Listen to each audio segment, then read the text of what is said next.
Joining us now, MS Now reporter Mark Santia, who covered the victory celebrations overnight. Mark, how was the night? What were people up to? Sounds like a little bit of mischief. There was a bit of it, but it was a party 53 years in the making. I mean, just overwhelmingly, it was people just having fun.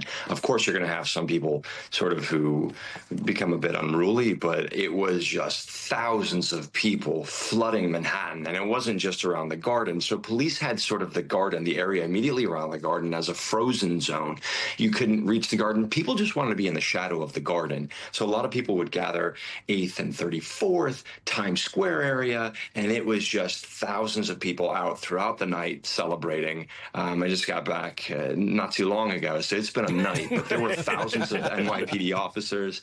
There were Port Authority, state police were out there, the NYPD mounted unit, so the horses were out there. Fans were just having a good time, and again, the overwhelming number of fans. There I am, sort of tucked behind. It was live shots where it was just sort of, you just went with it because it was just people having a good time, and you're going to have some issues. So we did see people arrested. Bottles were thrown into the crowds. We saw fireworks going off. Now, according to NYPD sources, been talking to them this morning, multiple arrests were made throughout the night. There were some violent incidents. There were some, like you said, some property damage, but there were some violent incidents away from MSG, away from the Garden. Unknown at this time if those incidents were connected to the celebration or not. The NYPD is currently investigating that. I just got off the phone with a source who told me a 17-year-old was shot near Times Square. The 17-year-old is expected to survive. 3 people of interest have been taken into custody, so they'll be investigating that. Again, this celebration was across Manhattan, and it went through the night. And it's going to go through the week because there's a parade this Thursday, June 18th. The parade is scheduled. This will be the first ticker tape parade in Knicks history. Hundreds of thousands of people are expected to attend and be in the city this Thursday, June 18th, because this party's it's not going to stop. I mean, it's going to be a week of celebration. What a game. What a night to be in New York. It was incredible. The tussle among the reporters at MS Now to get out there. It's going to be very interesting. Right. Our boss's net phone's going to be bringing up the hook. Ticker tape parade on Thursday. Good luck out there, Mark. Mark, feels like you deserve some hazard. Yeah. Get some rest. Honestly, it was fun. It was just a good time. And the majority of people just having a great time. The ticker tape parade, though, it's going to be busy. I know today in New York City, the Puerto Rican Day Parade. So police will have a busy week. They're going to be out there. Thousands of people will be in the city today for the parade. It's going to be great weather. It's a fantastic parade. Yeah. And then the parade, the Knicks parade, the celebration will be Thursday. And it's just been a growing sort of each time the Knicks were playing, each playoff game, each finals game, more and more people just came out. And the atmosphere was just great to be a part of and great to witness after 53 years. A party in the making, and a party it was. It was incredible. But again, there's some issues. Police are still investigating some issues throughout the night. But yeah, we'll have a final sort of number of exactly what police saw. But again, they're gearing up for a very busy week in New York City. Great. MS Now's Mark Santia, thank you very much. The Puerto Rican Day Parade already on its own is a big deal. It's going to be an extra celebration today. Let's bring in a Knicks super fan. You know him. You love him from The Sopranos. Actor Steve Schirripa and Howard Beck, senior NBA writer for The Ringer. He was at games 3, 4, and 5. Steve, I'm coming to you first. You were at the mythical, incredible, and historic Game 4. Where were you last night for Game 5? And did you, wherever you were, did you run out into the streets and act a fool? No, I think I'm a little old for that. But yes, I was lucky enough to be there on Wednesday night and that incredible win. And that was kind of the championship there, you know.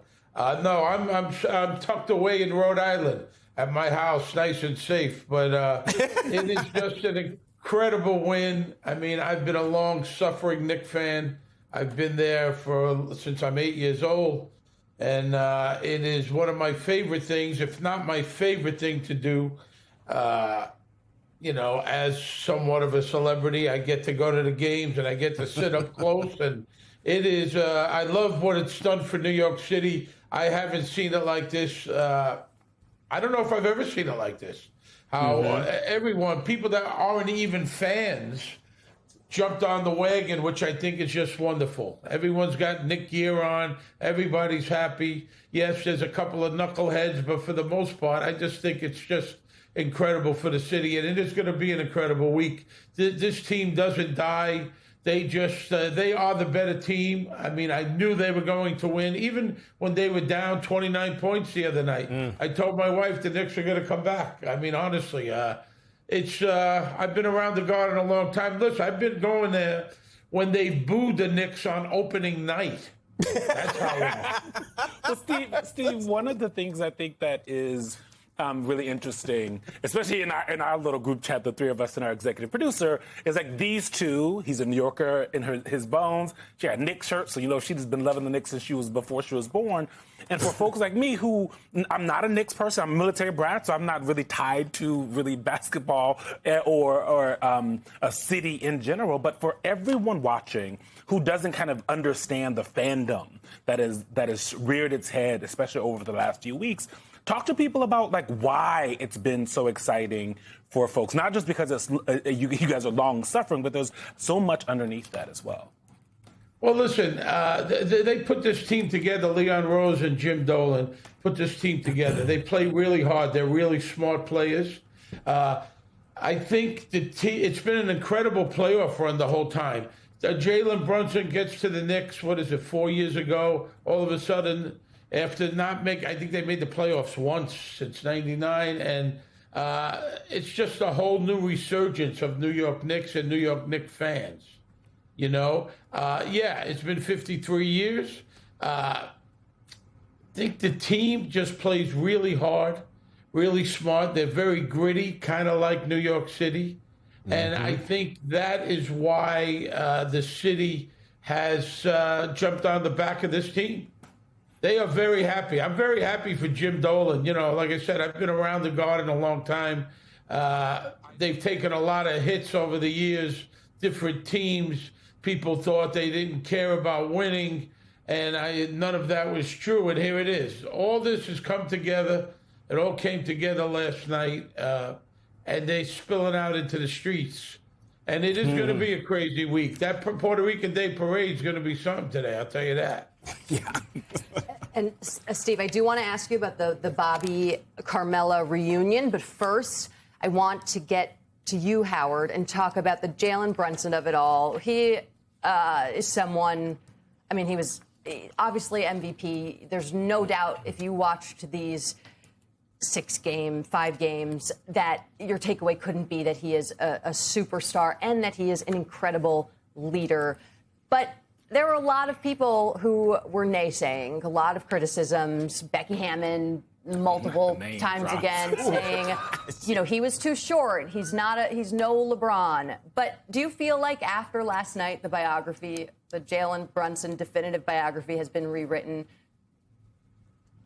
I don't know about rewritten, but I would just say that it forces all of us, especially those of us in the media, which now includes Becky Hammond, or previously included Becky Hammond before she went back to coaching, that we need to kind of reconsider some of the frameworks that we sometimes put on players and teams. And the idea is building around a small guard, a championship team around a small guard is really difficult in the NBA, or maybe even impossible. But there have been some exceptions to that rule in the past, right? Isaiah Thomas led the Detroit Pistons to a couple championships. Obviously, Steph Curry, granted, surrounded by a ton of talent in Steph's case for most of those titles. But I think what Jalen Brunson has shown us is that you can build a team around, despite size, despite athleticism, or whatever else, you can build a team around an incredible leader and a guy who sets the tone, who's gritty as heck, who always comes through in the clutch.